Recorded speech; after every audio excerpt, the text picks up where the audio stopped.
Hey guys, how you going? My name is Dom, and today we're going to take a look at the array map method in depth inside JavaScript. So basically, we're going to see the basics of the map method, followed by some of the more advanced features, which is achieved using the optional parameters.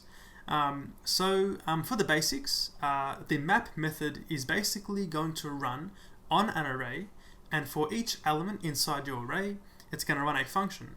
And that return value of that function is going to be a new element inside a new array, which is in place of the old element. So it's easy to explain through an example. So let's see the HTML for this document. It looks like this right now. So inside the JavaScript, let's define a new array using a constant. I'm going to call this one existing array, which is equal to an array of 3 strings. We can say, for example, decode, DOM, and JavaScript. So, using the map method, we're going to return a new array of 3 elements, just like this one, based on the values inside this array. So, let's make a new constant. This will be the new array. Okay? It's going to be equal to the existing array .map. So that's the map method right there. This will take a single callback function.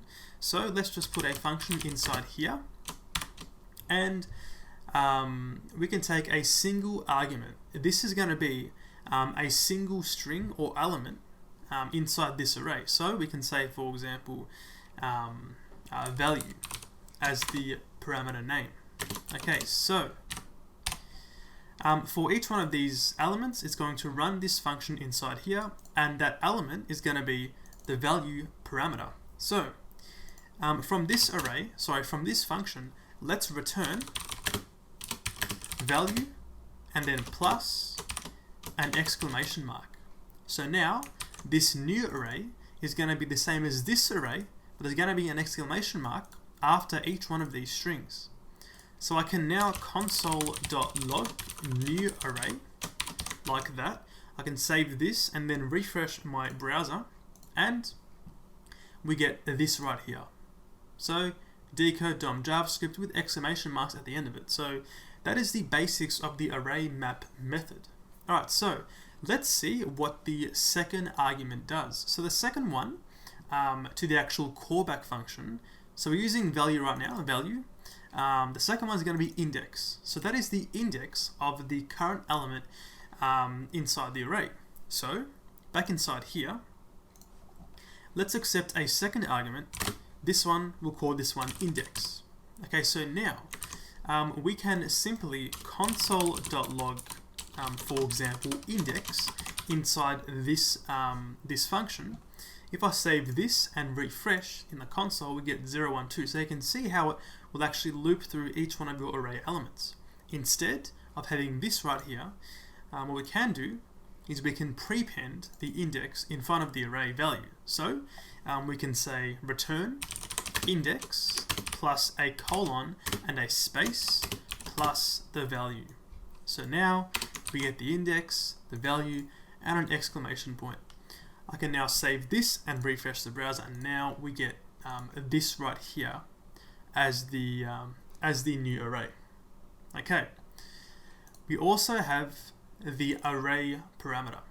This is going to be the actual array that the map method is called on. So, in our case, we know that existing array is the array you're calling the map function on, but sometimes you don't actually know what array you're calling it from. So let's accept the third parameter or argument. We're going to call this one array. Alright. Let's just console.log the array for this one. Okay, I can save this and refresh. And now we get the array printed 3 times, 1 for each element, before we get the final result right there. So that is the third array argument. Okay, we also have one more argument, and this is going to be passed into the actual map method itself. So it's going to be passed in outside of this function down here.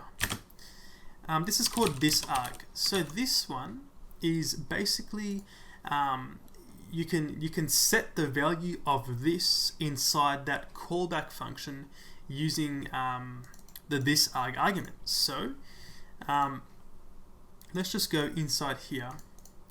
Now we're going to give an object as the actual value for this argument. So let's pass an object inside here. We can say name, DOM, and age 55. So we have this object which just describes a person passed in to the map method. And now when I say this inside this function, it's going to refer to this object. So inside here, let's just append my name, Dom, after the exclamation point. Okay, I'll put a space inside here and say plus this dot name. Okay, so remember, this is equal to this right here. So I can now save this and refresh the browser, and now we get as a result 0 decode DOM, 1 DOM decode, and then 1 DOM DOM, and then JavaScript and DOM. Alright, so that is the array map method in detail or in depth inside JavaScript. Thanks for watching, and I'll see you later.